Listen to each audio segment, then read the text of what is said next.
I'm Alex Howard. And I'm Amanda Silver, and this is Dirty Laundry.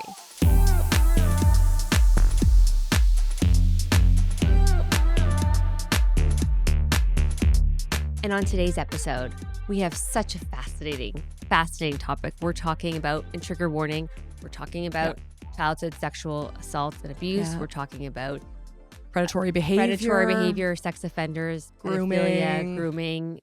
All the things that we don't want to talk about, but we have to talk about. We have to. We do. We And don't want to think about, but we have to talk about. Yeah. And our guest today we have on licensed social worker and clinician Anna Sonoda, who has written a book, Duck, Duck, Groom, all about how to look out for the grooming behaviors and the patterns in the people that your children spend time with. Yeah.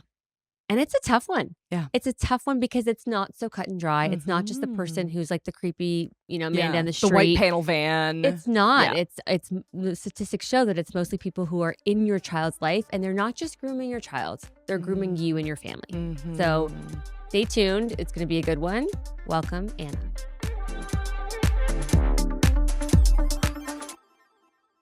Welcome, Anna Sonoda, to Dirty Laundry. Thank you for being here. And thank you so much for having me. I'm excited. Good. So are we. Let's dive right in. So what is your background? You are a clinician. You are a social worker. Give us a little bit of bio real quick. Sure. My name is Anna Sonoda. I'm a licensed clinical social worker, which means that I have a master's degree in social work. And while I was studying to earn my master's, I had the experience of working with convicted sexual offenders and stayed on for several years after the fact. And that is why we're talking today, because that experience alone has shaped what I'm currently doing and the mission of my writing and my conversation with you today. So I have a background working with convicted offenders. I've also been in domestic violence counseling settings, anger management settings, and dual diagnosis for individuals who are struggling with a substance dependence along with a mental health diagnosis. Which I would imagine often goes hand in hand. Yes. Yes. Yeah. It's so hard. And we just don't have the support still. I mean, it's certainly getting better. Our awareness of mental health struggles, et cetera. Still a long way to go, though. So really, really grateful for the work that you do. Now, you say, okay, you started working with sex offenders and then you stayed. I mean, what part of that work enticed you to like dig deeper and continue? Well, when I was assessing the situation, all of us in the common hall were given a list of all the different places where we could be working with real life clients. And when you're in school for something, as you know, you're just so hungry and eager. So friends of mine would say, "Oh, I want to work with children." So they'd pick a youth serving organization. Other people would say, "I really want to work with the geriatric population." So they would find a nursing home or something that was a geriatric related service. And I scoured the list and I thought, yeah, I could work with kids. I could work with the elderly, but I know nothing about sex offenders. At the time, I was really curious about doing conflict resolution, especially in divorce mediation or couples counseling. So I thought, wouldn't it be really applicable for me to learn how to talk about one extreme end of intimacy and sexuality and sexual choices and behaviors, especially on the devious side, because when we're dealing with couples, obviously a big part of that is a healthy, intimate life. So I thought this will help inform me and it will get me comfortable. Let's be real. I was having to talk with them about masturbation and other topics that normally most young clinicians never have an opportunity to discuss or don't necessarily feel prepared to discuss. Yeah, it sounds like you were definitely thrown into the deep end. I was absolutely thrown into the deep end, and it's made all the difference, as Robert Frost would say. And so what does that look like? So you are a young clinician, you're now going to decide you're going to work with is this a rehabilitation program? Is this a mandated program that they have to in order to be reintegrated into, I guess, society? Like what does that look like? Yeah, it's a wonderful question. So all of the individuals that I worked with had already been convicted of a sexual crime and had served time in prison. Okay. And they were coming out and being reintegrated, so to speak, into the community. So at the time, my belief was that it was really community service Yeah. because I was helping lower the recidivism rate. Recidivism is just a long way to say, does the crime happen again? Right. And within sex offenders, we know that that recidivism rate can range from 5% to 25%. Wow. So I thought, well, these opportunities for individual therapy, group counseling, couples counseling when appropriate, because many of these individuals were in a marriage, were in a relationship, and so their partners were deeply affected by their choices. I'm So sure. Actually, is it naive of me? But that number seems low. 5 to 25?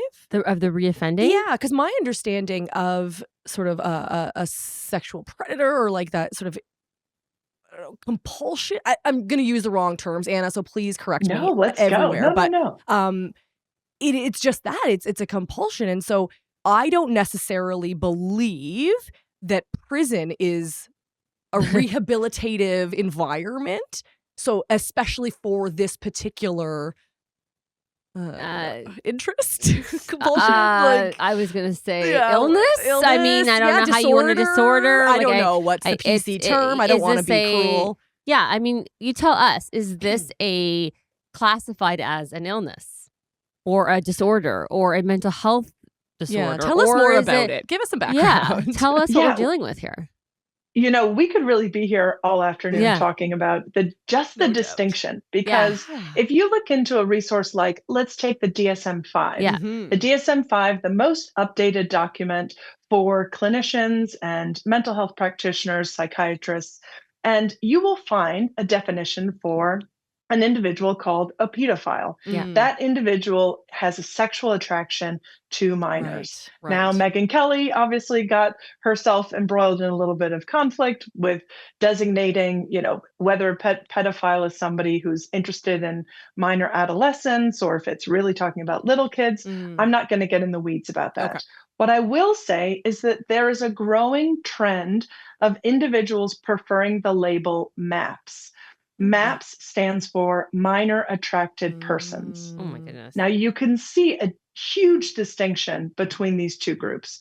One is in a diagnostic criterion resource for clinicians. Right. The other sort of sounds like sexual preference. Yeah. It sounds like it's giving it's like, oh, I like men, I like women, I like children. It's like, oh, you're bisexual, you're this sexual, you just like little ones, like as if it's okay.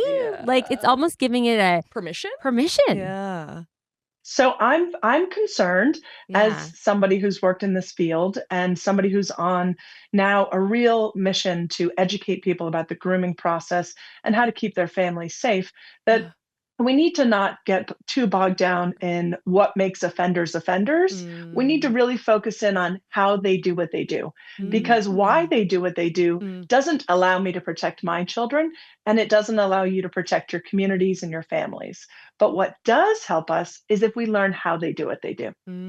I like that distinction. It almost feels a little bit like the work we do with divorce, right? It doesn't really matter who cheated or who decided it was over. Now what? What are we going to do? We are where we are. It's happened. It is what it is. The why is almost secondary to the future planning. And I'm kind of hearing that with this as well. The why, the whether it's a diagnosis, it's a disorder, it's an illness, is not as important, I guess, as how do we protect our children and how do we... From the protective standpoint versus the, you know, proactive instead of rehabilitative, reactive. Yeah, I guess there's... I am still a little bit curious because I don't want to go there just yet. Yeah, I feel like we gotta... I'm interested, just back to this MAPS for a second. Who came up with this term? Because it sounds to me like this was like someone who is very much on the defense of these types of people would create that sort of, it's almost like a PC way of saying pedophile. It's like, no, they're a pedophile. Well, I will say that the material I've read, and I can by all means get you more resources to add into the notes of the show afterwards. But from what I've read about this movement, it's really about destigmatizing pedophilia. Well, destigmatizing individuals who may have deviant attraction to kids who want help before offending. So right now, we're in a big discussion within the prevention movement about organizations that are trying to offer resources to individuals who are maybe looking at child sexual abuse material online, but have yet to harm a child in person. Right. And Okay. these agencies are trying to work out, how are we going to get people to contact us and be willing to come forward and say, yeah, actually, I'm seeing this trend in my attraction and my arousal and my masturbation patterns. Can I have some help? Because too much of our society is waiting for a crime to occur. And And to that do what has I just gotten did. us in the situation we're in now. Yeah. So I wonder if the destigmatizing is weirdly a positive It's change. the shame. It's sort Because it of takes the shame the away. shame so that you will come forward a little bit more. someone's more likely because right now there is, and rightly so, a ton Rightly of shame so. associated with that. And society puts shame on people and labels and registries and all of that stuff and cancels them and all of that. But this is like, okay, we know that's going to happen. But how do we get them to come voluntarily for help? They're not going to come voluntarily if they get shamed. If they're going to be shit So on. this is the solution, I guess, is like, let's try and sort of tone down the language so that they recognize that there's an issue. They come and get the help before they become that an actual problem that ruins actual predator who ruins people's lives. Yeah. Yeah. Is that what you think, or have we gone on a total different tangent? That's what I believe. Okay. I think that the messaging has a lot to do with how we're going to get prevention into people's homes through the computer, through counseling, through other resources. If we've already labeled these people the P word, the big pedophile word, then the likelihood of turning themselves in, because again, what we're going to get into this, but the majority of child sexual abuse crimes are never reported. Only 30% are ever reported to police. Of that 30%, 50% are thrown out because of lack of evidence. So what we have on our hands is a bit of a situation because we don't know who the offenders are. We're having to wait until a trickling in of reports is informed to the individuals who are really in a position to investigate and make a follow through the justice system. But that's too late for me as a mom, and for most people listening. I don't want to wait for an incident to have occurred before I'm taking action. And that's the great value of this conversation today. Doesn't matter what we call them, doesn't matter what their designation is, and doesn't matter why the movement is happening. The most important thing is that children are being harmed in the world today. As we speak, there are kids who are being exploited online and in person, and we can do a better job enabling parents and empowering parents to realize that they have a role to play, to partner with their kids to protect them.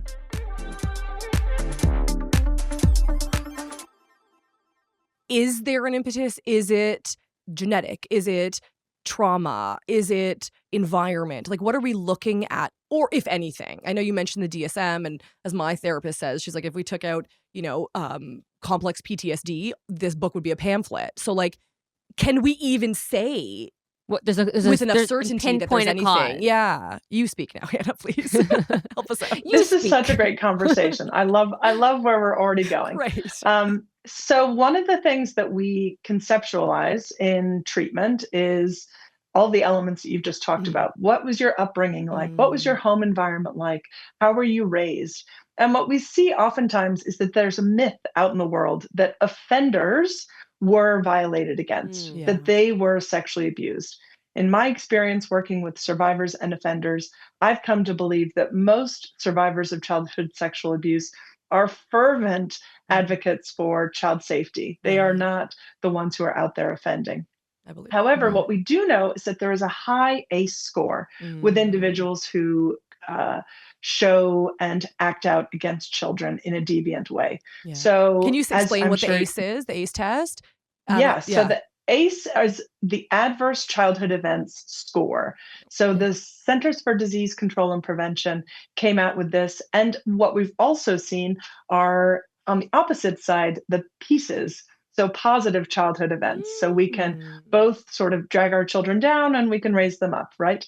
So when you look at the adverse childhood events, you're looking at things like filing bankruptcy, incarceration of a parent, separation or divorce, domestic violence in the household, childhood sexual abuse. But all of these things factor into a total score. And as you can imagine, the higher your ACE score, the higher you have likelihood for developing a substance dependence issue, having chronic physical illnesses, and possibly even more experiences with violent crimes in adulthood. So we know, for example, that individuals who offend against children often have higher rates of domestic violence in their homes growing up. Now, can we go into everyone's home across the country, across the world, and eradicate domestic violence? Wish, but we Unfortunately, can't. no. Yeah. I wish we could. Wish we could. But what we can do is we can see that there were probably correlated factors that developed in that person's life. What we're seeing now with research is that individuals who are spending a lot of time using pornography, there's a correlation between being fed material that is younger and younger pornographic material. So it goes back to the algorithm. Everybody blames the algorithm. It's the internet's fault. It's the internet's fault. Well, someone's putting it out there, though. So that's interesting. So it kind of needs to become more and more explicit to derive the same level of pleasure. Definitely. So what we do see is that, like what we were talking about before, agencies and nonprofits, a really popular one that's very reputable is stopitnow.org. That organization goes out of their way to encourage people who are having deviant thoughts about children to come in and to get resources and to get help before they make a choice to act out in real life. And let's also note here that childhood sexual abuse material is also harming someone. I know that we have sort of a distinction in culture where we think, well, this thing that happened in person is more heinous than this thing that happened with an image online. But if it were an image of my child or an image of one of your children, I'm pretty sure we would all feel the impact in a very negative way. And now with the AI technology, and there's deep fakes, that's dangerous too. Scary, right? Because it looks real. Yeah. And I think even professionals would have a hard time knowing, is that a real child or is that just an AI created image? And if it's an AI image, is there a victim? And so then do we need to be... I can't even finish sentences. Is it the same like punishable offense in the same way? Is the crime the same even if the victim is not real? Is not real? Oof. We're looking back at you, Anna. Like because you hear people who are in possession. We could be here all day, ladies. We could be here all day. People who are in possession of child pornography, okay, and then they go to jail or they get whatever. But what if they're possession of fake child pornography? Did they know it was fake? This goes back to the intent and who created it, where they found it and how they shared it and all of those things. So these are all questions that you are currently inquiring about as well. Like, are there answers to this myriad of questions we've just thrown at you? Or is this kind of the conversations around the social worker table also? Well, I don't actually think there's an answer because tech is moving at rapid speed. Fair point. What we're seeing is that, like, Grok has been in the news all week this week because Grok has a system by which it can nudify images. Now, this is not illegal technology. This is something that is able to be carried on the internet. For profit, not even just not illegal, or it is legal. It is also a for-profit business. That is what really terrifies me, because that's motivation in and of itself. Right. And if this one company is making a shit ton of money off of its ability to nudify, which that's a word I didn't know that I was going to use today, it's going to be a race to the bottom for other companies to offer the same amount in order to get a piece of that pie. Until someone shuts them down? I don't know. Doesn't look like anyone's interested in shutting anything down, let's be honest, with the internet. But again, Anna, please, you're our expert. Please talk. But I think I love this conversation. I love where we're going with this because there's too much money. I can't compete with the amount of billions of dollars that are being generated as a result of nudifying AI images, right? And it almost reminds me of the argument about sex dolls. So several countries have come up in probably recent months because they make sexualized dolls that resemble children. Oh, interesting. And some people argue within the mental health, social work, prevention field, this is actually a good thing because individuals within the privacy of their own home can utilize these dolls, and that prevents them from harming an actual child. Is that the answer? I can see that argument again if you're the one profiting off of these dolls. Again, then I want to circle back to your earlier comment about sort of the increasing, whether it's violence or just extremism about what is being fed to people online. If our sort of the human experience sexually is it constantly needs to be more and more and more in order to get off, is a doll really just then a precursor to what comes next? Like, does it actually cease the behavior because now your impulses are, let's say, okay at home in this one kind of alley, but then if you deviate from that, or if that no longer suffices, it's a Band-Aid. It's yeah, a Band-Aid for something that's going to then, it won't be enough. The doll might be fine for time, right? Yeah. And I'll add one element that has eluded a lot of this prevention discussion. Do you know that individuals who are charged with a child sexual abuse material charge, when the research is done, they often have more hands-on victims than an individual who is charged with a crime against a child for a hands-on crime? Interesting. Okay, say more about that, because this goes back to my recidivism question. So yeah, let's unpack if that. If they are in possession of child pornography, they are charged with it, they're more likely to have victims, to escalate in the to future. have had more victims. Mm-hmm. But so you're saying by the time they get to the point, so I think we think about, correct me if I'm wrong where you're going with this, but I think we think about, oh, they just have pictures, so they're not hurting anybody. We think of it as a precursor to the action. But what you're saying is actually the opposite. I think we need to be careful that our assumption is that somebody who's just sitting in a basement on a phone or on a computer looking at child sexual abuse material is less harmful. That is an assumption that is making us all less safe. And by virtue of this conversation, we cannot also ignore the fact that who are the other group that are using the internet these days and having free reign on devices? The Children. Victims. Exactly. They're victims. They're right there.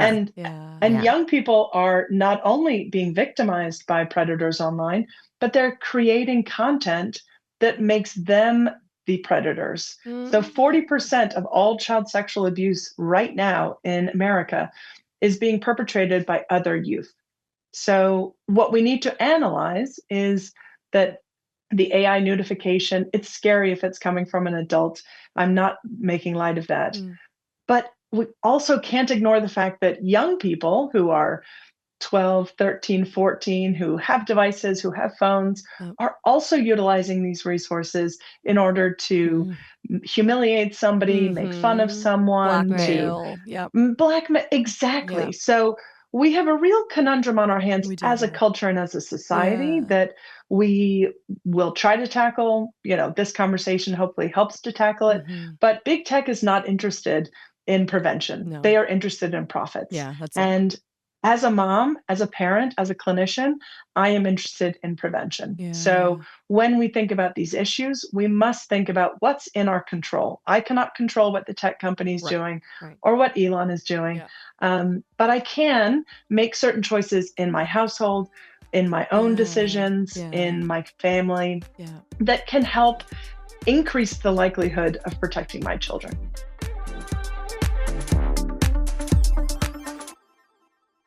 Awareness, education. What's your sort of position in how we support this? Like, I know, my kid will come home and be like, oh, someone sent me this photo. And I'm like, okay, let's talk about it. Just so you know, not a naked photo, to be clear. But it certainly opened the door. They send each other suggestive pictures. Well, it opened the door to the conversation around, okay, but just so you know, if someone sends you something, don't pass it along. Like, don't be part of the problem, because maybe it's not sexual. I know it's what we're here to talk about today, but maybe it's just like a really hideous photo that you're then going to, pass around and laugh with your other friends and students at the expense of this one child, this other student. So just, bullying generally, we're having these conversations as well.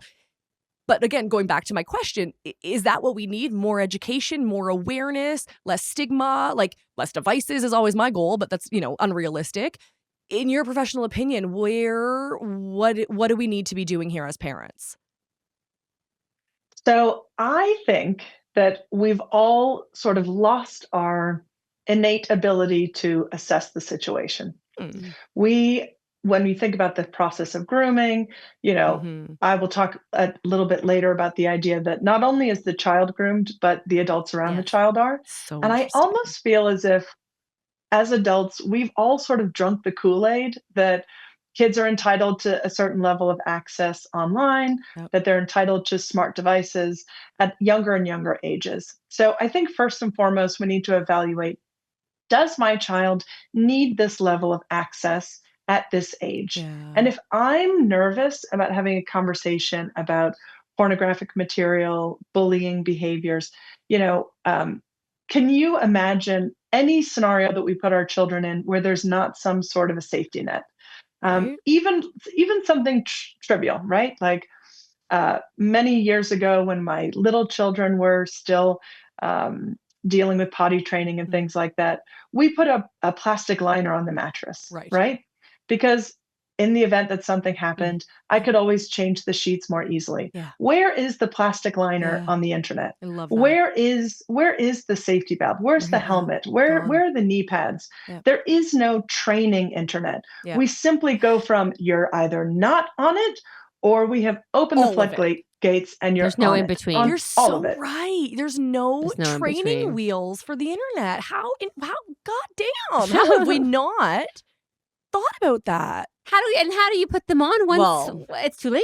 The horse is out of the barn. Like, that's what scares me. I think a lot of us have a very defeatist attitude when it comes to the internet Like, because we it's can't so beat him, join overwhelming. him type of thing. It's Well, just like it's everywhere. Yeah. And then it is hard. It's nearly impossible because Yeah. okay, so you say okay, they can't go on YouTube.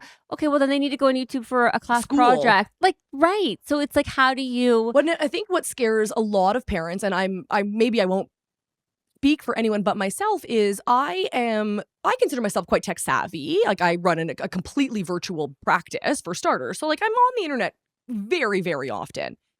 And when I moved my kids from flip phones to smartphones, I watched all these Google videos. I talked to, friends and sisters and tried to figure out how to hack these phones. And I did it. I ninja'd my kids' smartphones. Everything was limited.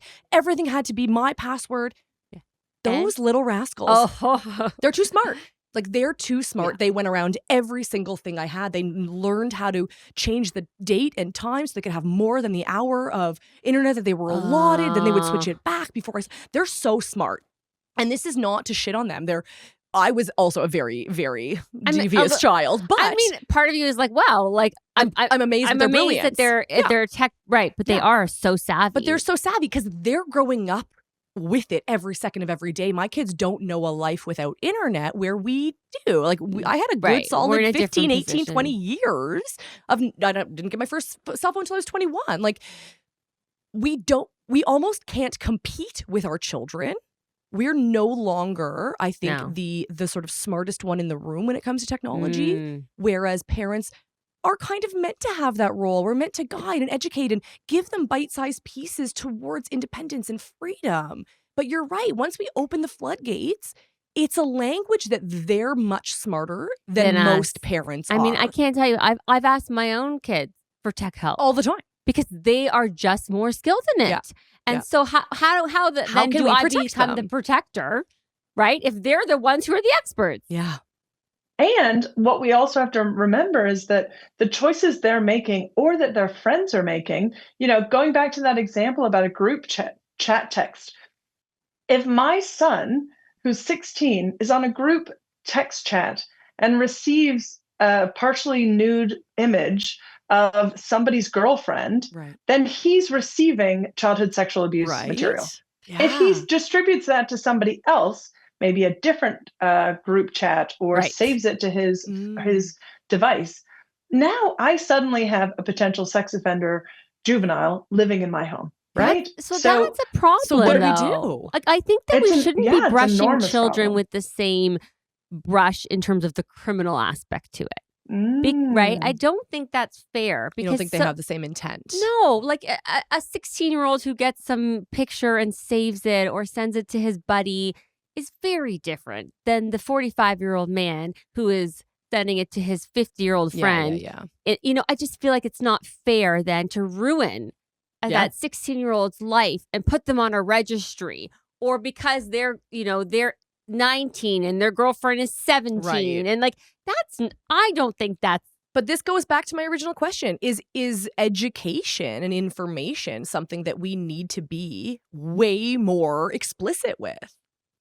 I wholeheartedly believe in education, but I'm going to point out something that we all know in this room. Love it. And that is that the child's brain does not fully develop a frontal cortex, of that frontal lobe, that decision maker, until their mid-20s. Yeah, 25 is wild. The reason that children need to be raised by parents and live at home until they're in, 17, 18, 19, is because we act as their frontal cortex. We make decisions. We are the ones picking their environments. We're the ones picking schools and so forth, so that we can gently transfer trust to them, so that we can say, you can handle this situation. Yes, you can go out to the movies. You can handle this situation.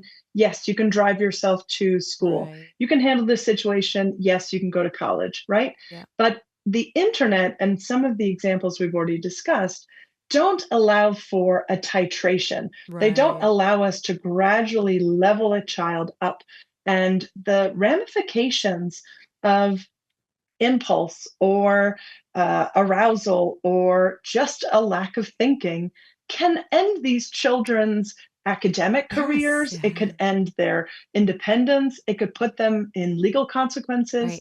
And if I, as a parent, am not able to have that conversation and communicate that effectively, knowing the maturity of my child, knowing the attitude of my child, if I'm going to have to, pay attention to every single keystroke report that a monitoring software is giving me in a household with 5 children, I won't have time to do anything else. So we have to be practical and realistic that handing a child a dumb phone is a different set of risks than handing them a smart device.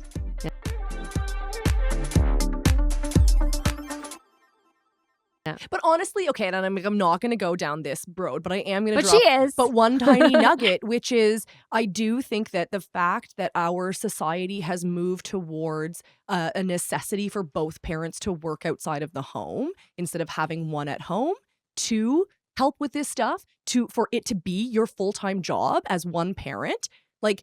Right. They don't have it anymore. So now they're falling through the gaps, I think, a lot more because, my husband and myself, we both work full-time jobs. We're trying to raise these teenagers and guaranteed things are falling through the gap.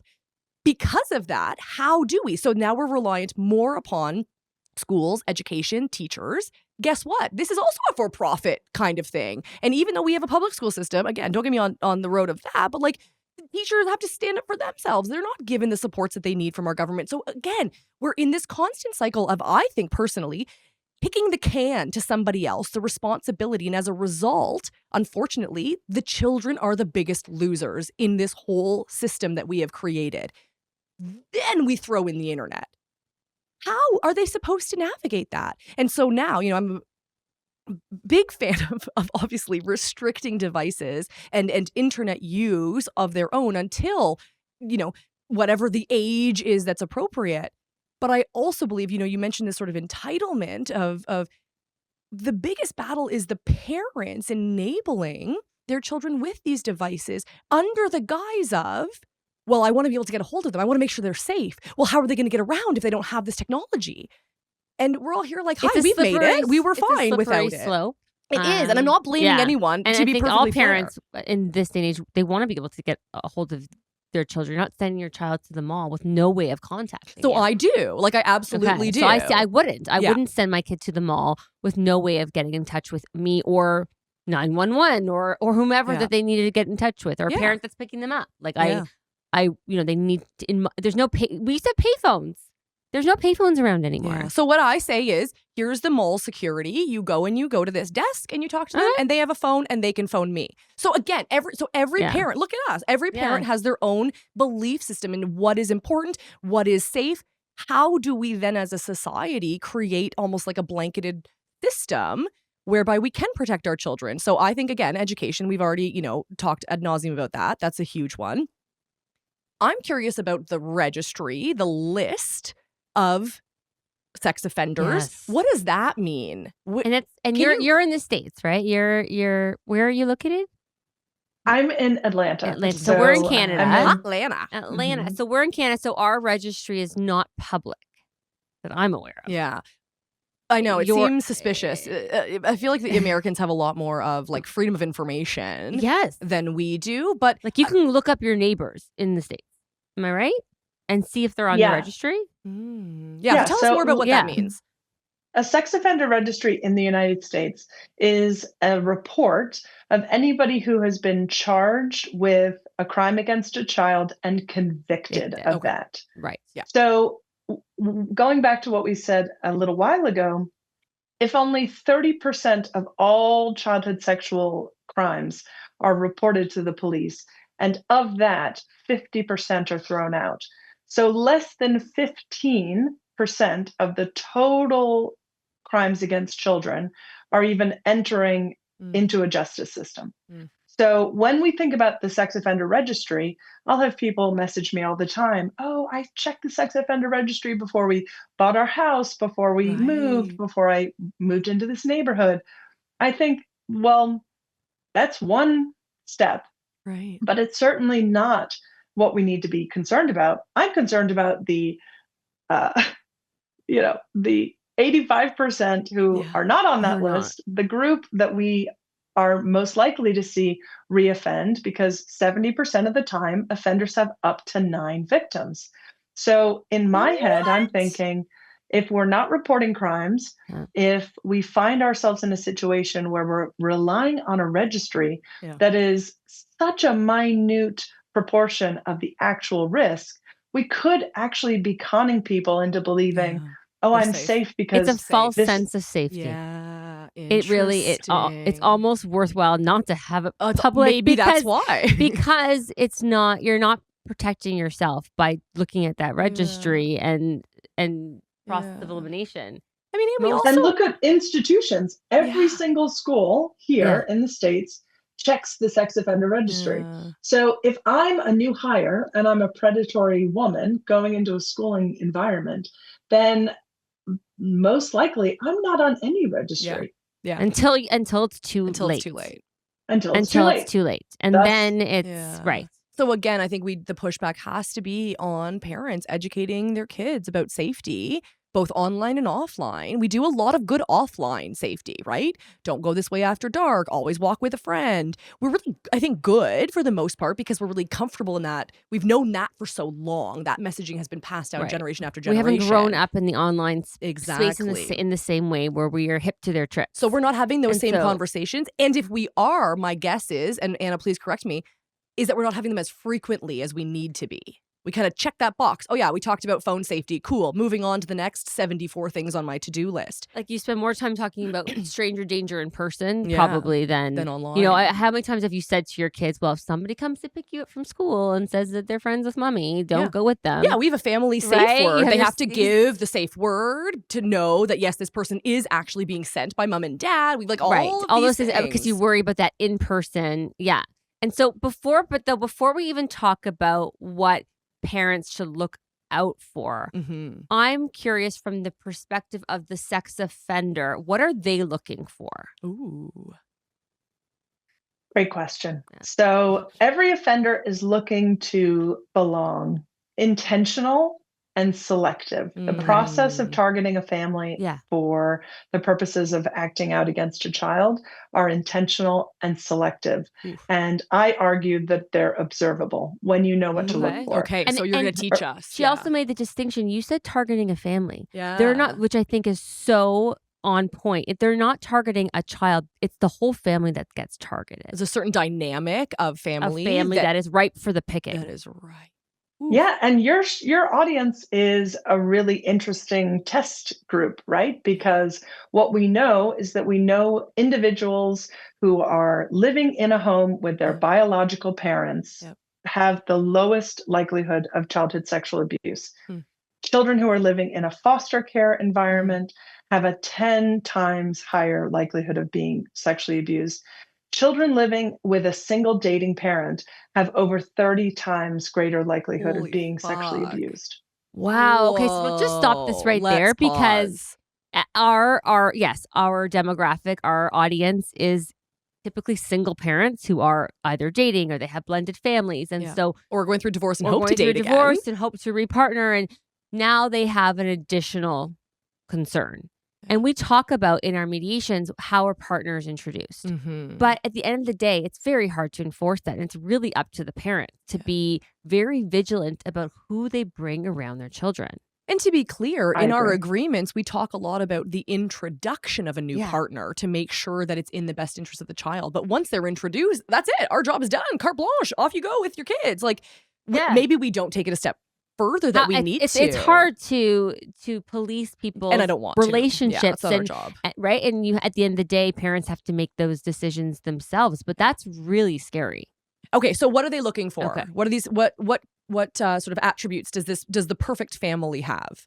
The perfect family that's right for picking. So a large majority of the offenders I worked with were seeking single women raising children. Yeah. Okay. Without a male in the house. Okay. So that is a really stereotypical tendency. It sounds almost cliche, but it's good to know that is still accurate. Yes. Yeah. And I don't believe that we have adequately prepared moms or moms and dads to recognize what it looks like. And that's the whole point of the work that I'm doing, is to try and enable people, because they come to me and say, well, I would have seen this if I had known what I was looking for. And unfortunately, we've gone the stranger danger route. We've gone the, if it feels like uncomfortable, or if it's a bad touch, or these sorts of things that don't actually get to the root of what the problem is, which is grooming. And I think when I assess what offenders taught me about what they're looking for gaps. They're looking for a gap in attention for the child. They're looking at a gap of time spent with somebody caring about where they are, somebody caring about their interests. This is enormously easy online. When we look at the ratios of what happens online, there are many formats in which predators can meet kids through gaming sites and social media. And within 20 minutes, the conversations go from, hey, nice to meet you, that was a really good play, to sexual topics, to where do you live, to let's meet up in person. And we in this country have had numerous cases of children who met somebody online and then arranged for a pickup. And then these individuals are found many states away, being held by a potential predator. Then they get into the sex trafficking world. Well, that was going to be my next question. Then it all goes into that too. Can we take a minute for sex trafficking? Do you mind? Sex trafficking needs a whole episode. I mean, it really does. I guess. Well, a statistic that I think would help set up the conversation for discussing trafficking is that, do you know what the number one risk factor for getting into a human trafficking situation is?